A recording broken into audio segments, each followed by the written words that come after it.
¿Por qué no nos presentás a Aureliano Tartaglione, el querido compañero de la Universidad de Buenos Aires, que está en Alemania y que nos visita? Con mucho gusto, Martín.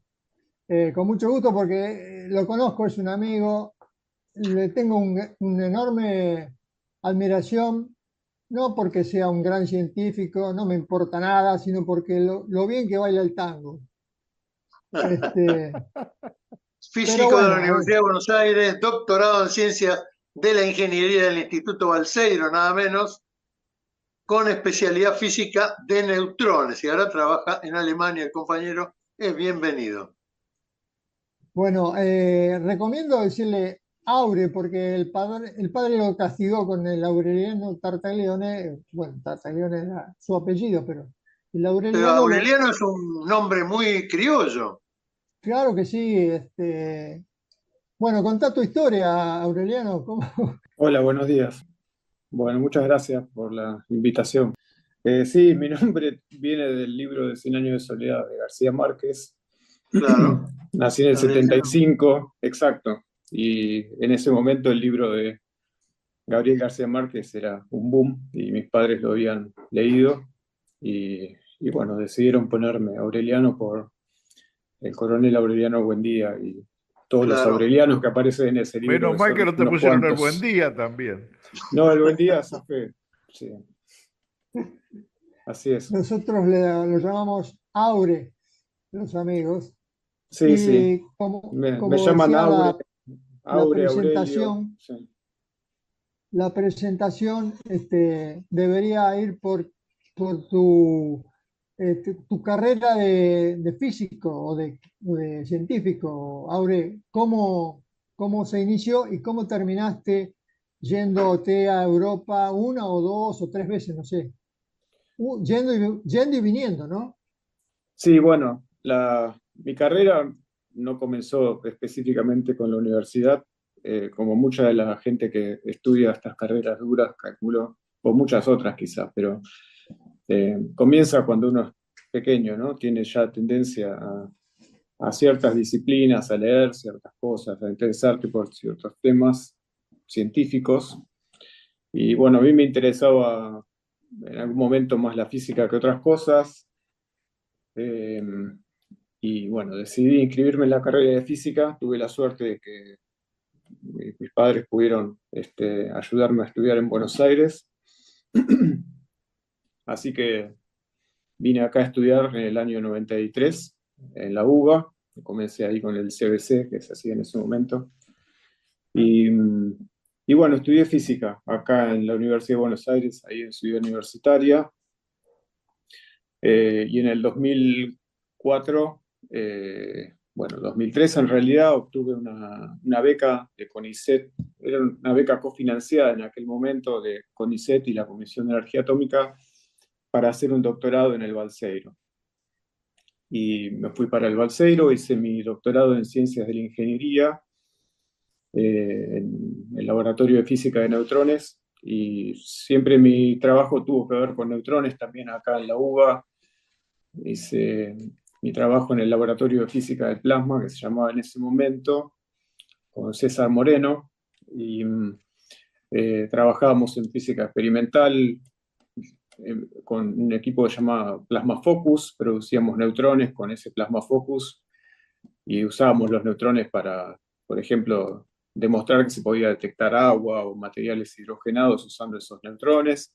Y después en Bariloche hice mi doctorado también con neutrones.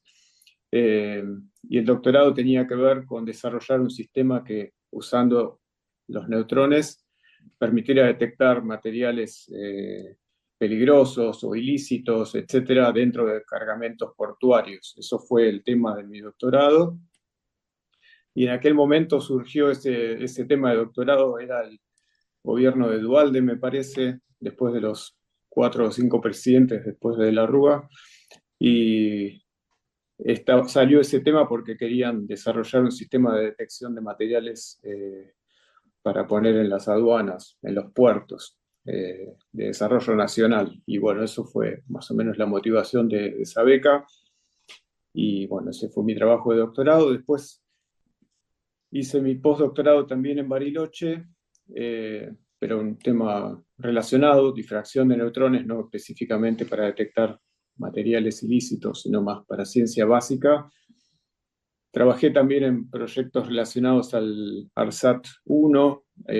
Con un grupo allá desarrollamos en aquel momento un detector de partículas cargadas que teóricamente iba a volar con el ARSAT-1. Finalmente no subió por cuestiones de peso, de tiempos, de presupuesto. O sea, ya el proyecto de ARSAT-1 estaba iniciado y estaba a punto de ser cerrado como proyecto. Entonces este desarrollo que habíamos hecho no se subió al satélite, pero todo el conocimiento sí se generó y fue muy útil para mucha gente, para mí también.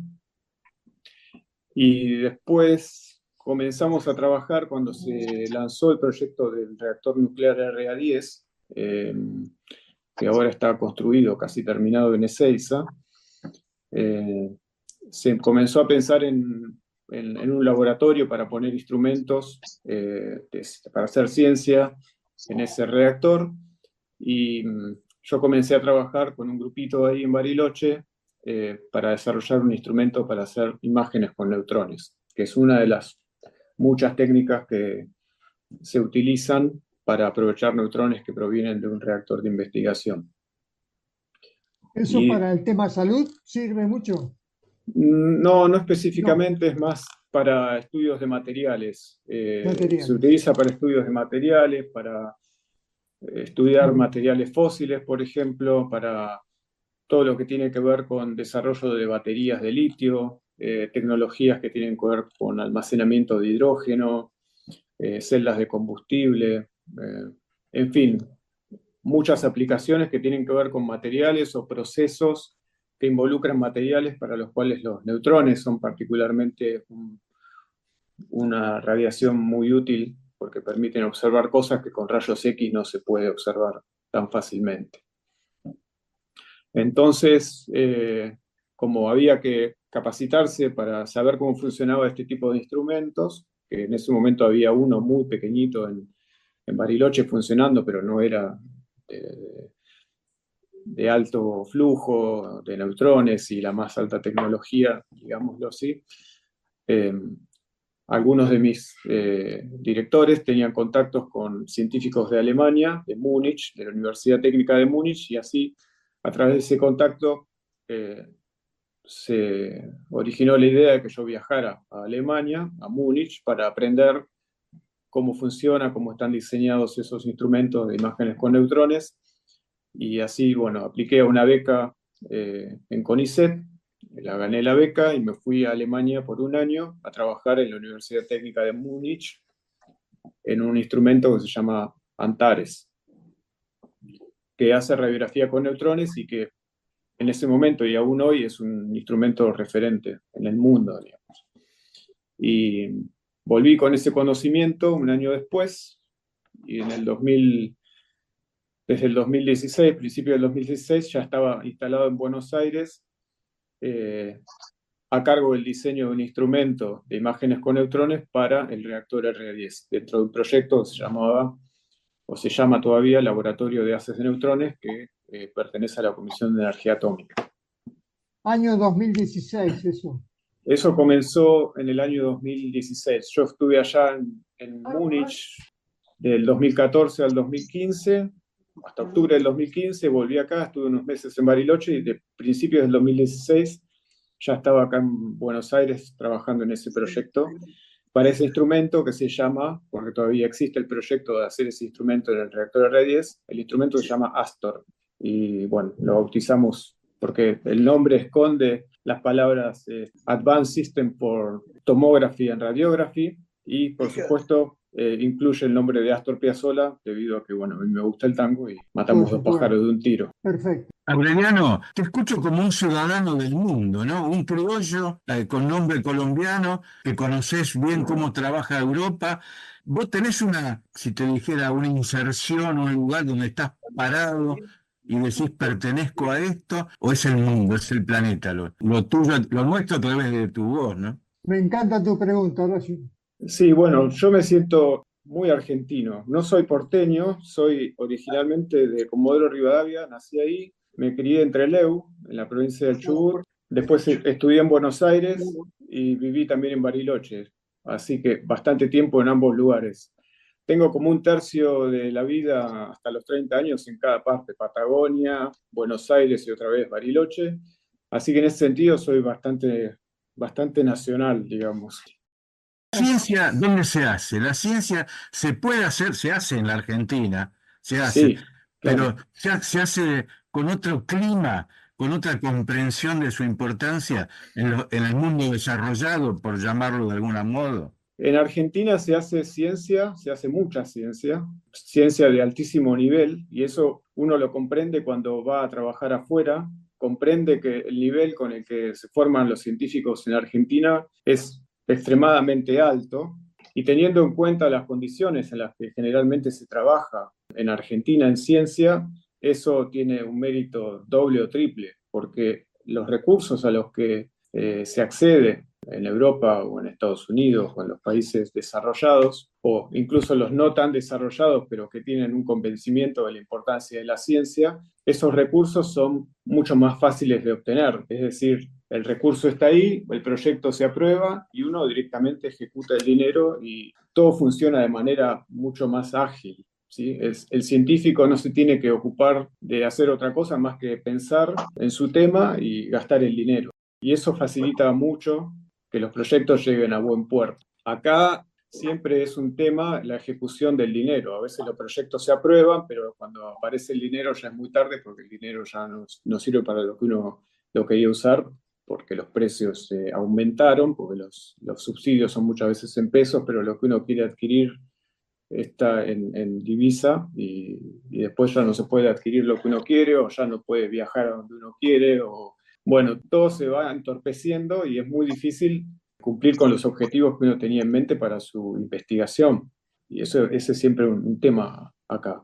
Pero eso no quita que haya gente que de todas maneras, a pesar de todas esas dificultades, se esfuerza un montón y logra resultados que son francamente admirables para las condiciones en las que se trabaja. ¿Vos dónde te sentís más cómodo? ¿Con la investigación pura o con la aplicada, como en el caso de la aduana? ¿Vos preferís que te pidan, vamos para este lado con los neutrones, o que te dejen investigar libremente a ver para dónde va el movimiento? Yo tengo una orientación desde siempre que es lo aplicado. No era un buen físico teórico cuando estudiaba y nunca fue esa mi orientación. Siempre fui una persona, un profesional más orientado a lo aplicado, a los resultados concretos, tratar de buscar un foco en qué se quiere lograr con esto y bueno, movernos hacia ese lado, lograr un objeto o un dispositivo que funcione y dé un resultado concreto en un tiempo determinado. Así que esa es mi orientación. En este momento, mi trabajo en los últimos 6 años en Alemania fue para un proyecto suizo-alemán, que era diseñar y construir en Suecia un instrumento de imágenes con neutrones para un proyecto europeo.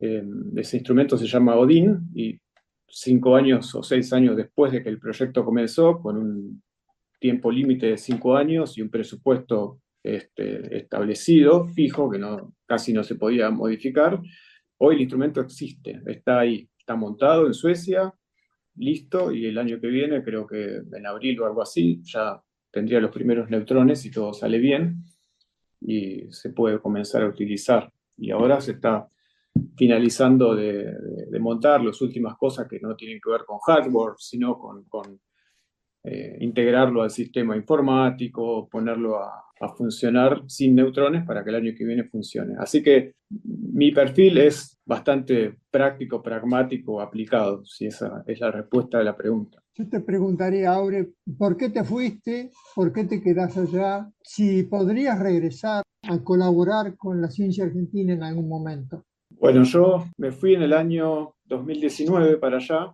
En el año 2018, a principios o a mediados del 2018, la situación acá se comenzó a complicar un poco, digamos. Creo que fue cuando el gobierno de Macri hizo el acuerdo ese con el fondo por los 50 y pico de mil millones de dólares. Y se combinaron varios factores. Ese no fue el único motivo por el que viajamos afuera. Viajamos, digo, porque en el año 2014 conocí a quien hoy es mi esposa, y con ella estábamos viviendo en Buenos Aires porque habíamos decidido hacer nuestra vida acá en el 2016, así que nos habíamos mudado, vivíamos acá. Ella tiene sus padres en Alemania, que también necesitan su ayuda, cada vez necesitan más su ayuda, y en ese momento también veíamos como algo importante que pudiéramos estar allá más presentes para ayudar a sus papás. Así que fue una combinación de factores. Por un lado, el hecho de que acá la situación se estaba enrareciendo en el aspecto económico, porque ya sabíamos, o por lo menos yo conocía cómo funcionaban estas historias de acuerdos con el Fondo Monetario, como hizo Macri en ese momento, y bueno, me imaginé que el panorama en el futuro no iba a ser muy fácil por ese lado, y también el aspecto de familiar ayudó a tomar la decisión. En aquel momento también surgió la oportunidad, era una oportunidad profesional importante para mí viajar a Alemania a trabajar en este proyecto que se llama, para este instrumento en Suecia, ya que en ese momento era un salto profesional, ¿sí? O sea, si bien el proyecto de acá era importante y lo sigue siendo, se cerraba el ciclo porque habíamos ya trabajado 3 años, era el fin de la ingeniería preliminar para el instrumento Astor, que se terminó cerrando en ese momento, y aquel instrumento Odin había también cerrado la ingeniería preliminar y comenzaba la ingeniería de detalle, y el científico líder a cargo de aquel proyecto en Alemania se volvía a Estados Unidos, también a causa de su esposa, porque su esposa también tenía que volver a Estados Unidos, ella es norteamericana y tiene un cargo en la universidad, y si no volvían a Estados Unidos lo perdía. Es como que se generó toda una serie de circunstancias que favorecían varias cosas. Por un lado, para mí, un salto profesional, ayudar a la familia de mi mujer en Alemania, y bueno, viajar al exterior en un momento en el que acá las cosas se ponían un poco raras, y según mi experiencia previa, ya que había estado en la universidad a fin de los años 90, las cosas podían empeorar para lo que era la ciencia argentina, y pensé que era el momento de probar suerte afuera.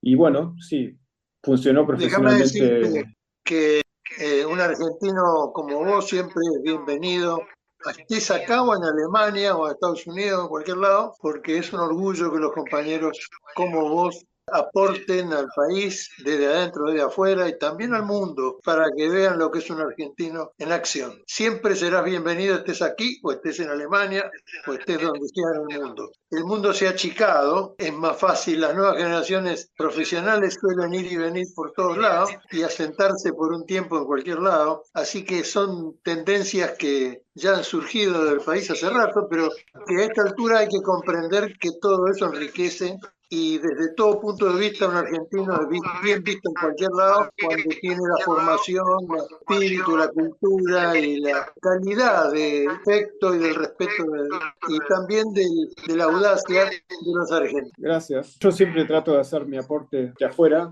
Recuerdo que en aquel momento, cuando recién me seguía mucho en contacto con las colegas de acá, el laboratorio donde yo trabajaba acá organiza todos los años escuelas de física de neutrones. Los 2 primeros años que todavía estaba allá, dando capacitación para gente o estudiantes de acá que se anotaban en esas escuelas. Siempre que me piden, la brindo, con gusto, por supuesto. Evidentemente, a mí me encantaría, por supuesto, volver a trabajar acá. Si las opciones fueran otras, obviamente los problemas subsisten y han incluso empeorado. Lo que es la financiación de proyectos de ciencia, y eso pasó a la motosierra y no sé, no está quedando mucho en pie por el momento.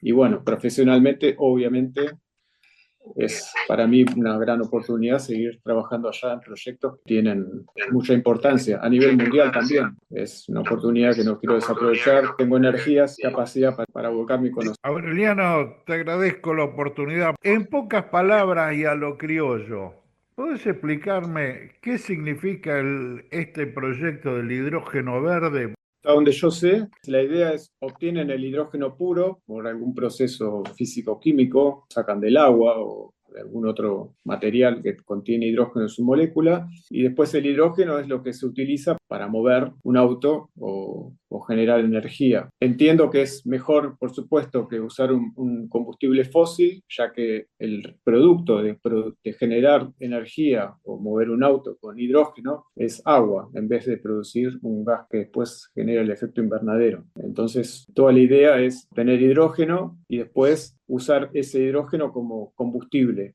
ya sea para generar otra vez energía o para mover un auto que está cargado con hidrógeno y el motor funciona con hidrógeno. Ese hidrógeno, ese gas, el auto tiene que tener lo que se llaman celdas de combustible, circula hidrógeno por un lado, por el otro circula otro gas y hay un intercambio iónico, y ese intercambio iónico genera una diferencia potencial eléctrico y un transporte de carga eléctrica, que es finalmente lo que mueve al auto, que sería eléctrico, pero alimentado con hidrógeno. O sea, el residuo no es contaminante.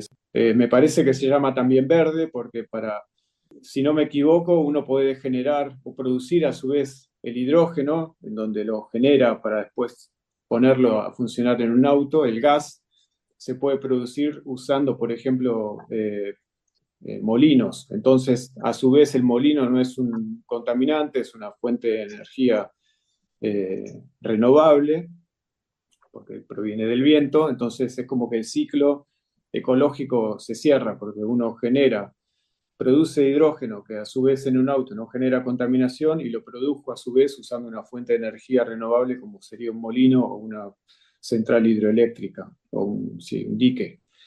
Entonces la ecuación ecológica cierra por ese lado y por eso se llama hidrógeno verde. Bueno, que no quiero dejar pasar un aspecto muy importante de la vida de Aure. Aure, yo le digo Aure porque es amigo, está casado con una chica alemana, Claudita, hermosa persona, que además baila muy bien el tango como él. Y Aureliano es no solo milonguero, sino DJ en Europa. Entonces le quería preguntar, ¿cómo es la vida de un milonguero porteño, pero milonguero de los mortales, milonguero de los fanáticos, en Buenos Aires? ¿Cómo es la vida de ese milonguero allá en Alemania? Si es mejor, peor, superior, ¿cómo es? Bueno, yo estoy en Múnich. Alemania es uno de los países de Europa con una de las mejores escenas tangueras. Quiero decir que hay mucho movimiento, en muchas de las ciudades hay milongas, clases, en fin, mucho para hacer con el tango. La gente se muestra muy interesada en este aspecto de nuestra cultura, después eso los lleva a muchos de ellos a profundizar en Argentina, viajan acá, aprenden a bailar folclore, y hay toda una movida que es súper interesante en Alemania y en muchos lugares de Europa.